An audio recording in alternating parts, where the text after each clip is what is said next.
পুজোর মধ্যেই বঙ্গোপসাগরে শক্তি বাড়াচ্ছে নিম্নচাপ। অষ্টমীতে ব্যাঘাত বৃষ্টি, নবমীতেও একটা অশনি সংকেত রয়েছে। দক্ষিণ 24 পরগনা, হাওড়া, পূর্ব মেদিনীপুর, উত্তর 24 পরগনার কিছু অংশে কমলা সতর্কতা জারি করা হয়েছে। কলকাতার বেশ কিছু অঞ্চলে হালকা বৃষ্টির একটা পূর্বাভাস দেওয়া হয়েছে। জারি রয়েছে হলুদ সতর্কতা। রাজ্য জুড়ে বৃষ্টির পূর্বাভাস। দশমী থেকে দ্বাদশী দুর্যোগের জোর আশঙ্কা। 3 দিন ধরে রাজ্যে ভারী থেকে অতি ভারী বৃষ্টির একটা সতর্কতা রয়েছে। এমনকি কিছু অঞ্চলে একদিনে 200 মিলিমিটার পর্যন্ত বৃষ্টি হতে পারে। কমলেশ রয়েছেন আমাদের সঙ্গে। কমলেশ, বিস্তারিত জানাও।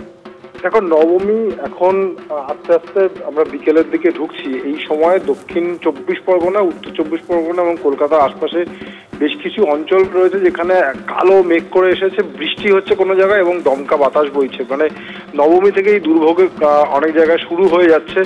আবহাওয়াবিদ যেটা বলেছেন, এইমাত্র যে পূর্বাভাস পেলাম, উত্তর দক্ষিণ 24 পরগনায় আজকেই ভারী বৃষ্টির আশঙ্কা রয়েছে এবং উত্তরবঙ্গে আলিপুরদুয়ার, জলপাইগুড়িতে আজকেই অতি ভারী বর্ষণের আশঙ্কা রয়েছে এবং বেশ কিছু জেলায় উত্তরে আজকে ভারী বৃষ্টি হতে পারে। তার মধ্যে দার্জিলিং, কালিম্পং রয়েছে। ফলে পাহাড়ে আজকে ধস নামতে পারে। সেবকের কাছে যেমন একটি ধস নেমে রাস্তা এই মুহূর্তে বন্ধ রয়েছে।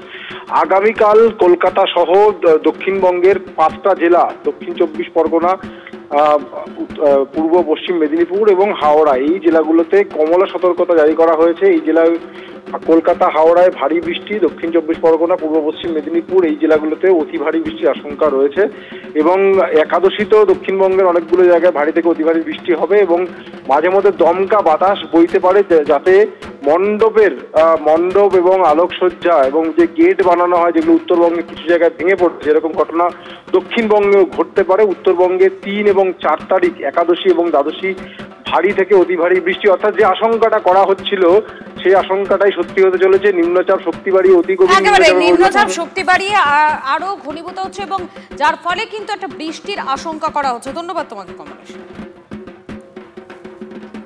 অক্টোবরের শুরুতেই নিম্নচাপের রক্তচক্ষু। উপকূল থেকে পাহাড়ে জারি রয়েছে কমলা সতর্কতা। অঝোরে বৃষ্টি শুরু উত্তরবঙ্গের বিভিন্ন জেলায়। দশমীতে উত্তরে 5 জেলায় ভারী বৃষ্টির পূর্বাভাস। একাদশী, দ্বাদশীতে ভারী থেকে অতি ভারী বৃষ্টির আশঙ্কা। ধস নামতে পারে দার্জিলিং, কালিম্পং, সিকিমে। বিপাকে পড়তে পারেন উত্তরবঙ্গ এবং সিকিমের পর্যটকেরা। বিপদ বাড়তে পারে সিকিম, ভুটানের জলেও। পর্যটকদের জন্য সতর্ক বার্তা আবহাওয়া দপ্তরের পক্ষ থেকে।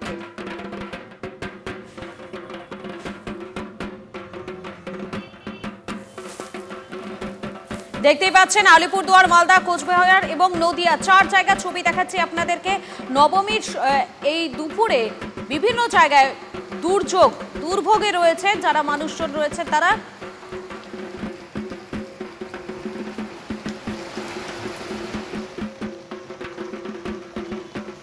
আলিপুরদুয়ার, মালদা, কোচবিহার বিভিন্ন জায়গা ছবি দেখালাম। আর এবারে দেখাচ্ছি কোচবিহার, ওদলাবাড়ি এবং বংশীহারির ছবি।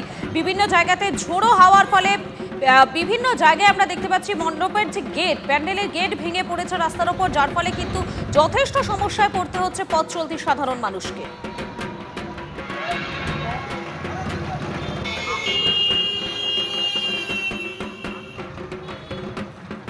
নবমীর সকাল থেকে মুষলধারে বৃষ্টি, সেই সঙ্গে ঝোড়ো হাওয়া।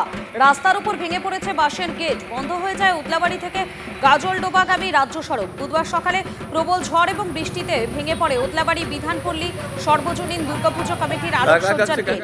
অল্পের জন্য রক্ষা পান পথচারীরা। ঘটনাস্থলে পৌঁছায় মালবাজার থানার পুলিশ। অষ্টমীর রাতেও প্রবল ঝড় বৃষ্টিতে কোচবিহারে ভেঙে পড়ে বিনাপানি ক্লাবের পুজো মণ্ডপের গেট।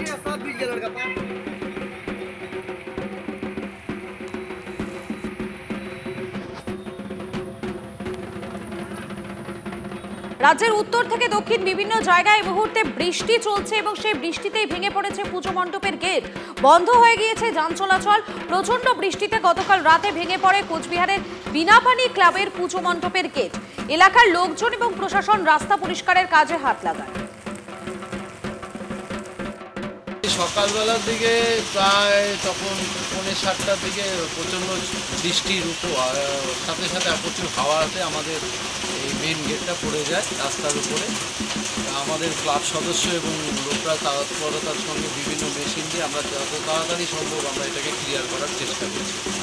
আমরা বিভিন্ন জায়গার ছবি আপনাদের সামনে তুলে ধরার চেষ্টা করছি এবং নবমীতে বৃষ্টিতে ভাসছে, প্রবল বৃষ্টিতে প্রায় বানভাসী অবস্থা হয়েছে মরুরাজ্য রাজস্থানেরও।